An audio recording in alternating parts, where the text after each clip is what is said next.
You know, and this is great on the government partnership because we were putting out the same messages as the government was coordinating and partnering within these overall big missions.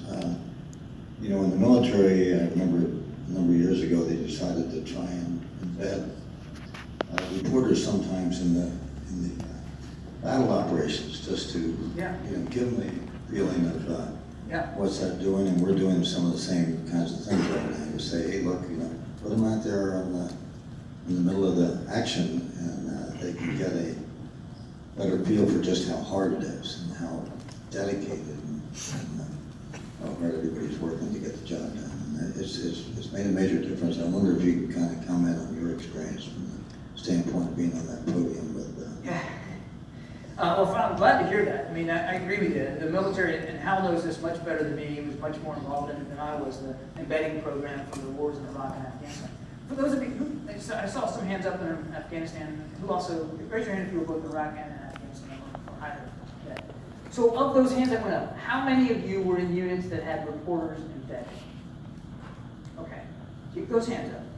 Now, if the experience was bad, the reporter was inappropriate or broke ground rules or didn't do it right, put your hand down. Okay, so that's pretty good. And I've heard the same from many other audiences that I asked it. The ground rules were pretty clear. Most reporters wanted to get it right, didn't want to break those rules. They certainly didn't want to put any of you guys in harm's way. The embedding program was, I think, a stroke of genius, and it came after a lot of reflection and study from our mistakes in Vietnam.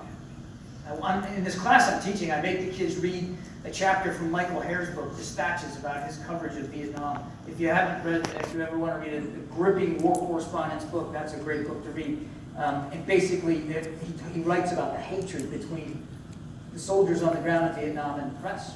There was this grudging respect, but there was real bitterness.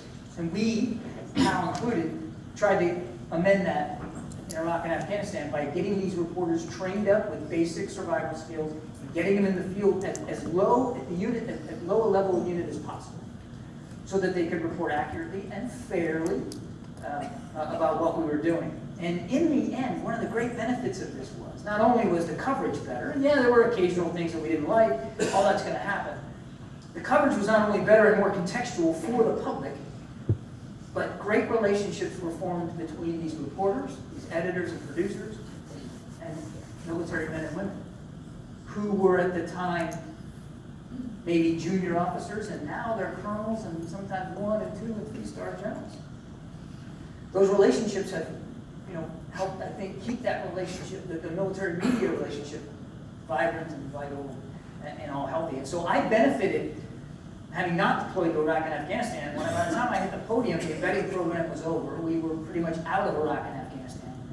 But standing up at that podium with a bunch of reporters who had been in the field with troops, I benefited from that because they asked me better questions.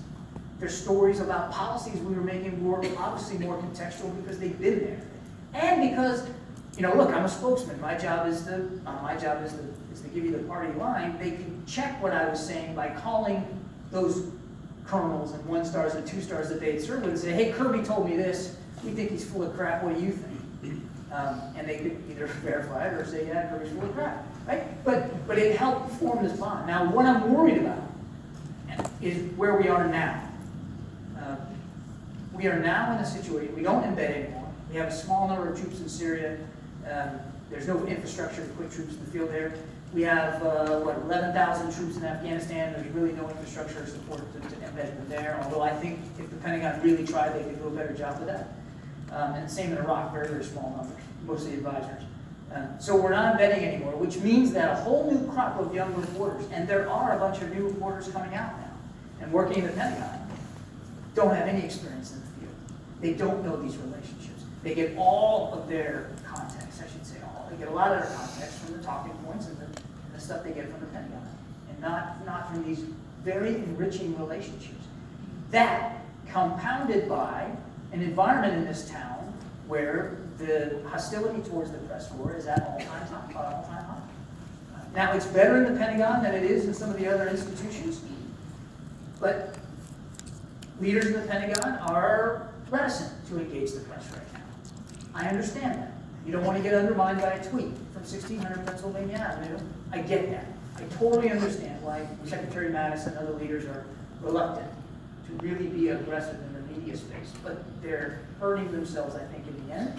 And what really scares me is what happens 10, 15 years from now, when all these relationships we worked so hard to build are now broken. They don't exist anymore. There's already a lack of trust between the military and the press corps and the Pentagon, and that's going to be a generational thing that we're going to be living with now. You've got majors and lieutenant commanders, commanders and Navy captains that are all, they're looking at their bosses and they're saying, the way to get to those stars on my collar is to not talk to the press. Jim Mattis doesn't talk to the press, why should I? And so they're not. And so we're going to be living with this long time after Trump is no longer president, and that scares me.